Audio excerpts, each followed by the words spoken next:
Olá, bem-vindos de volta a este canal. Se você ainda não me conhece, meu nome é Grace, sou psicanalista e estudo medicina na Argentina. Estou aí na minha reta final. E neste canal compartilho com vocês a minha caminhada até aqui. E este vídeo aqui eu separei para falar aí com a minha galera 30+. Então a galera aí de mais de 30 anos sempre está me chamando. Será que eu devo começar a fazer medicina mesmo? Será que não é uma loucura aí? Será que não é só um surto coletivo que eu estou vendo e que não vai para lugar nenhum? Então é por isso que eu resolvi trazer aqui os prós e os contras de você iniciar uma faculdade depois dos 30. E se você tem essa vontade de iniciar uma faculdade na Argentina, mas só ficou aí no campo do pensar, das ideias, mas nunca levou isso para a prática, fica um contato na descrição deste vídeo de uma assessoria em que você pode conversar para iniciar o seu processo de medicina na Argentina ou qualquer outro curso. Então entra neste contato que está na descrição, manda sua mensagem e solicite todas as informações. Quero te lembrar que este vídeo aqui não é nenhuma verdade absoluta, afinal nem todas as pessoas vivem as mesmas experiências. Principalmente na internet nós precisamos deixar em letras garrafais que tudo que eu vou dizer aqui se baseia na minha única e exclusiva experiência. Se eu falar uma coisa aqui, não fique pensando: ai, mas eu não sou assim, ai, mas eu não penso desse jeito, ah, mas eu não faço isso. Eu sei, você pode ser diferente de mim e é óbvio que nós não teremos as mesmas sensações e percepções. Então isso tudo eu vou compartilhar segundo o que eu sinto, o que eu vivo e não apenas eu, mas algumas pessoas que eu converso todos os dias. Bem naquela pegada, você quer a notícia boa ou ruim? Vamos começar pelos contras. Vamos começar e aí depois a gente atenua um pouco com as coisas boas, com os prós. O primeiro contra, você perceberá que o quê? Você provavelmente irá começar a comparar a sua velocidade com a do colega. Muitas vezes essa galera já saiu aí direto do ensino médio ou de um estudo já para vestibular, já está vivendo uma rotina insana de estudos e você que ficou parado no tempo, você faz muitos e muitos anos que não pega um caderno na mão, você começa a olhar. Mas o fulano aprende mais rápido, mas ele lê mais rápido, mas tudo com ele é mais rápido e eu ainda estou aqui. Então você começa a perceber muitas vezes que você tem uma certa dificuldade de aprender tão rápido como algumas pessoas. E isso é completamente natural, só que você esquece que isso é natural e você começa a achar que então você está no lugar errado, que o problema é você. Quando na verdade você está comparando a sua jornada com de uma pessoa que não está no mesmo grau que você. Você esquece que você muitas vezes o tempo que essa pessoa ficou estudando para vestibular, estudando para isso e aquilo, você estava trabalhando, você estava vivendo outra rotina, completamente diferente. Então cair nessa pegadinha ou nessa cilada de se comparar com os colegas é muito comum. Então é preciso esse olhar bem realista para que você consiga entender o seu processo. Uma das coisas que um 30+ às vezes faz, ou eu diria, faz muito, é ficar refém do cronômetro. É como se tivesse um relógio dentro da gente o tempo todo no tic-tac, tic-tac. É como se a gente precisasse acelerar tudo e a gente não para de fazer contas um minuto. Tá, tudo bem, quantos anos eu vou ter daqui 6 anos? Se eu reprovar um ano, quantos anos eu vou ter? Será que eu ainda vou estar dentro do mercado? Será que isso pra mim será bom? Então é como se a pessoa não conseguisse viver aquele momento que ela está ali.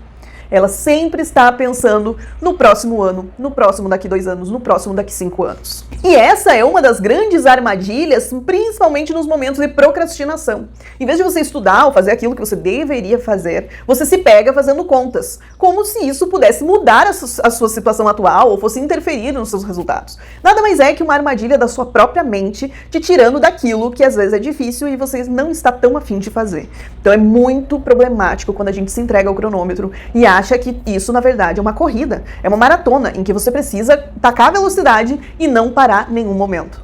E é por isso que muitas vezes o 30+ ele começa numa alta velocidade e ele vai perdendo essa velocidade com o passar do tempo e chega no final ele já não aguenta mais. Então da mesma forma que você tende a ser gentil e empático com as outras pessoas, você deveria ser muito mais com você. E não esqueça que isso também é um resquício aí da ansiedade, isso é um dos sintomas da ansiedade. Ficar o tempo todo pensando no futuro. Precisa se concentrar no presente, naquilo que você tem para fazer agora. Não vai mudar nada na sua história você pensar daqui 5 anos, daqui 6 anos. Você ficar lá na frente, levando ainda mais carga lá pra frente, sendo que você não sabe o que vai acontecer. Não fica pensando que tudo tem que ser para ontem. Existem aí degraus que a gente vai precisar trilhar, e se precisar levar mais tempo, a gente vai levar. Mas isso não significa que você está no lugar errado e que você não serve para isso. Você está vivendo o seu processo. E eu acompanho muitas pessoas com mais de 30 anos durante a terapia, fazendo sessões de terapia comigo toda semana, e nós trabalhamos muito essas questões, de você conseguir viver o seu presente, se respeitar, você conseguir olhar para tudo isso com mais calma e leveza.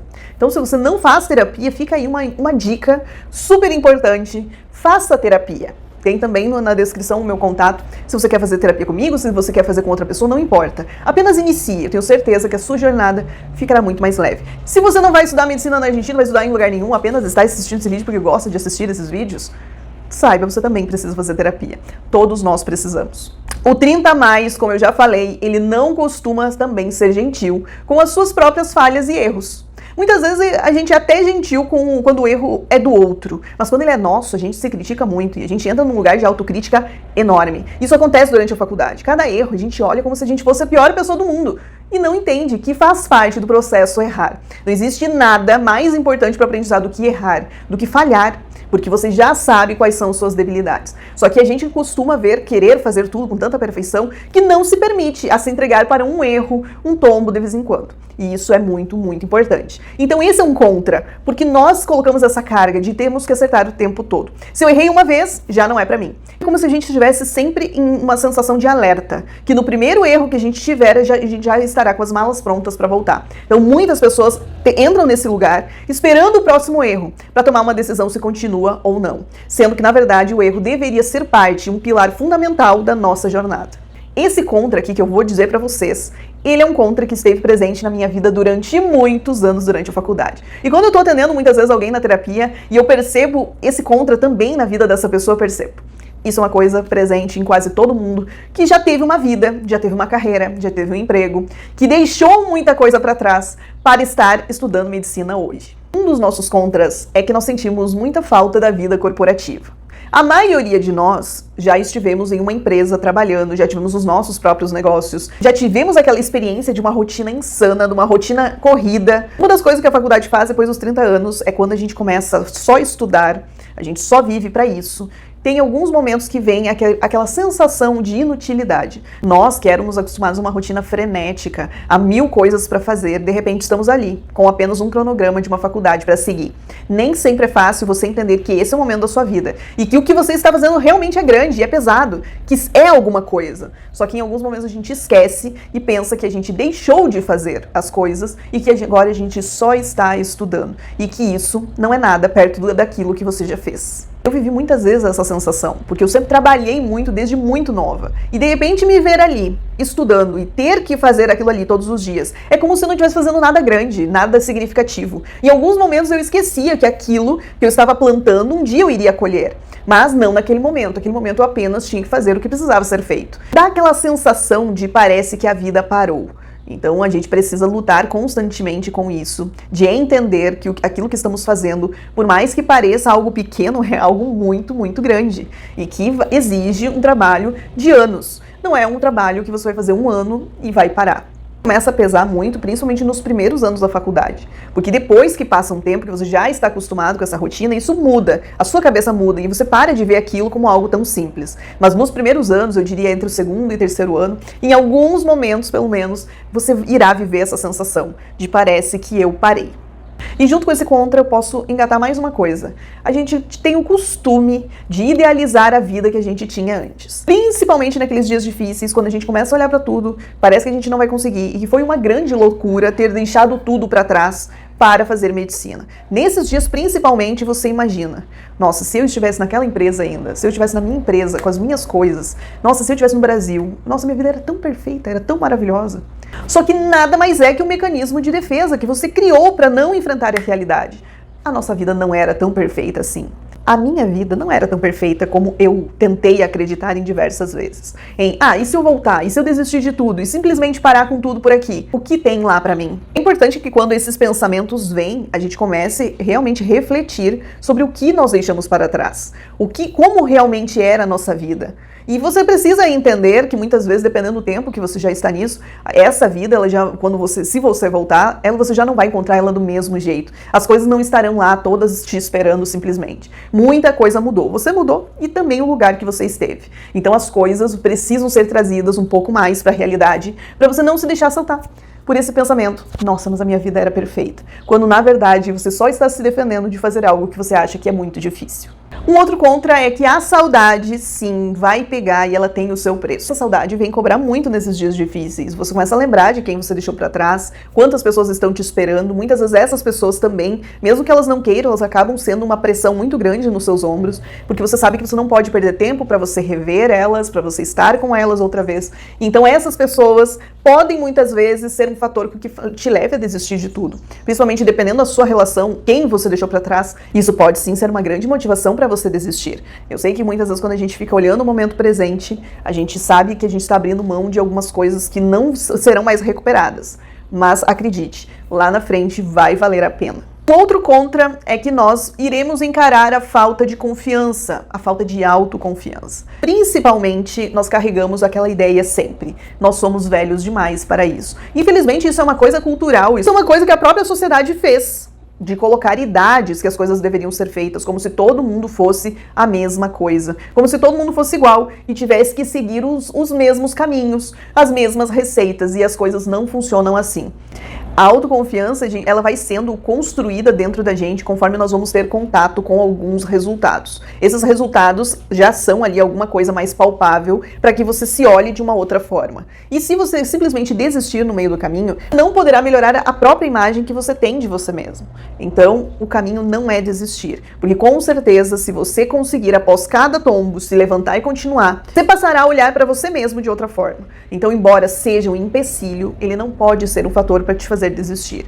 Ele pode sim ser um fator a ser trabalhado e você entender que não depende de como as outras pessoas te veem. A confiança não tem a ver com aquilo que nós apresentamos para o outro, mas aquilo que nós apresentamos para nós mesmos. Outro contra é que nós teremos que reaprender ou aprender pela primeira vez a estudar de verdade. E com isso pode fazer com que em alguns momentos a gente tente seguir métodos, seguir técnicas de estudos que funcionam para outras pessoas, mas que não funcionam para nós.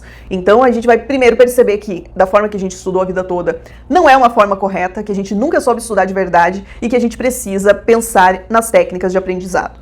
Mas do outro lado também tem o ponto que você pode tentar adaptar técnicas que não funcionam com você. E muitas vezes você fica ali insistindo naquilo e você não percebe que simplesmente não funciona e que você precisa seguir em frente e encontrar outra forma. Então, às vezes isso é mais lento pra gente perceber, pra gente aprender também. Mas isso é um assunto para outro vídeo. Quais são as coisas boas, afinal de contas? Então, os prós, o primeiro, quem sabe já tem uma renda que você possa se manter, que muitas vezes pessoas mais jovens não têm. Por outro lado, se você não tem essa renda, você, como era o meu caso, não tinha nada, você tem muita experiência, isso eu tinha de sobra. Então, quando você tem experiência, você não tem medo de se jogar no mercado, trabalhar com o que for. Você já chega com uma mente pronta: eu vou me virar. E é dificilmente uma pessoa com mais de 30 anos, que trabalhou a vida toda, que não vá conseguir trabalhar no que for. Então, uma pessoa com mais experiência de vida encara essa ideia de trabalhar como algo totalmente internalizado. No meu caso, não trabalhar, quando eu cheguei, era algo totalmente contraintuitivo. Afinal, eu trabalhei a vida toda. Não é porque eu tô mudando de país que eu vou parar de trabalhar. Então, uma pessoa que tem essa experiência de vida ou que tem essa renda por trás consegue encarar esse ponto da vida com muito mais tranquilidade. Esse é um ponto da minha vida que eu acho que foi uma grande fortaleza quando eu cheguei na Argentina. Porque como eu vinha já com uma bagagem grande de trabalho, eu não tinha muito esses critérios de isso não faço, isso eu faço. Não, eu sabia que eu tinha que trabalhar, fosse com o que fosse. E a verdade é que você chegar com essa mentalidade, entendendo que muitas vezes você não vai poder atuar na sua área de profissão, mas vai ter que atuar naquilo que aparecer para você, já começa a facilitar muito as coisas. Então, a gente não vê isso como um obstáculo, mas como oportunidades. Foi isso que aconteceu comigo e acontece comigo até hoje. Então, trabalho e estudo ao mesmo tempo e acredito que é por isso que eu ainda estou aqui. Outra questão é que a gente já está acostumado com uma rotina. Poderia, quem sabe, ser apenas uma rotina do nosso trabalho, de acordar de manhã, ir trabalhar, almoçar, continuar trabalhando e assim por diante. E agora o que nós vamos ter que fazer, muitas vezes, é uma troca ou uma readaptação.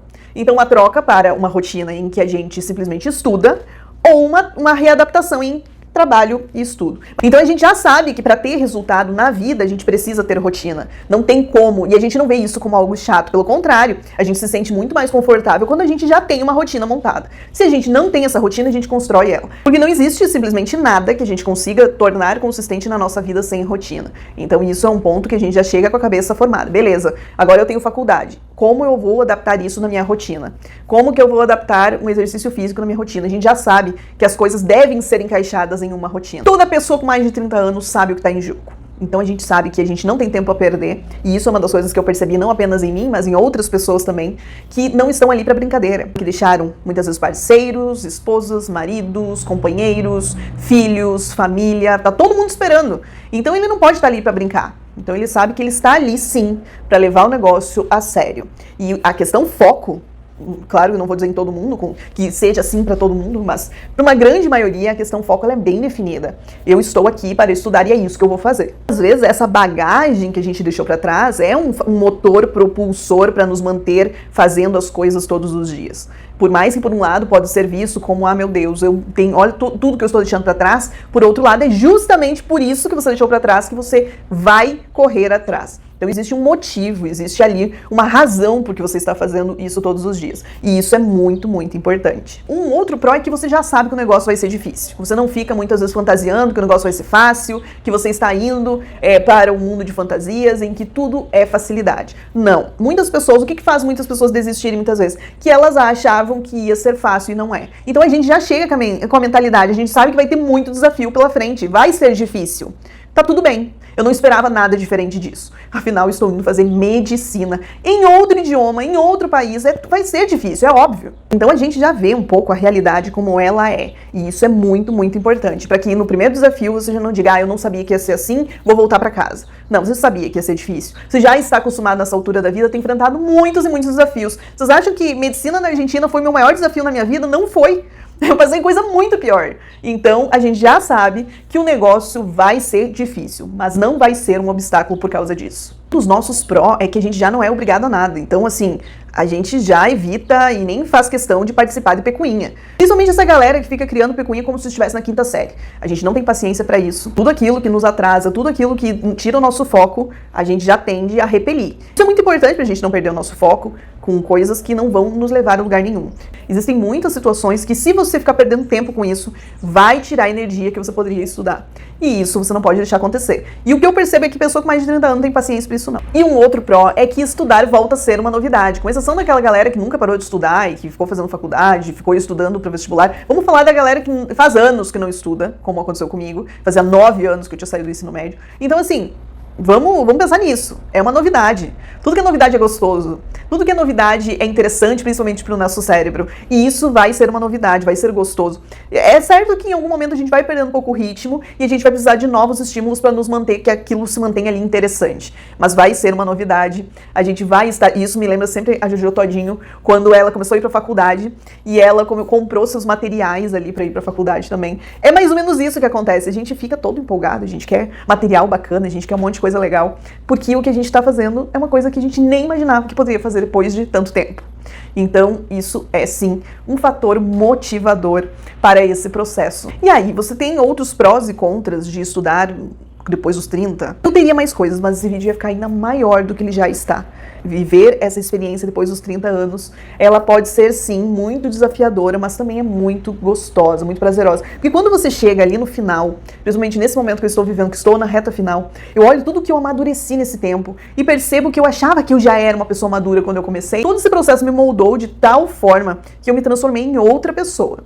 Não existe mais uma Grace, a Grace de 2017 é completamente diferente da Grace de hoje, de 2023. E nesse processo eu só tenho a agradecer, porque com certeza esse processo todo tem me feito uma pessoa muito melhor. Deixa o seu like, que isso ajuda muito este canal. Não esqueça de compartilhar com seus amigos e nos vemos no próximo vídeo. Even when you feel low, you can still go. Even when you feel slow, you can still go. Even when there's no hope, you can still go. I never answer to no, man, I still go.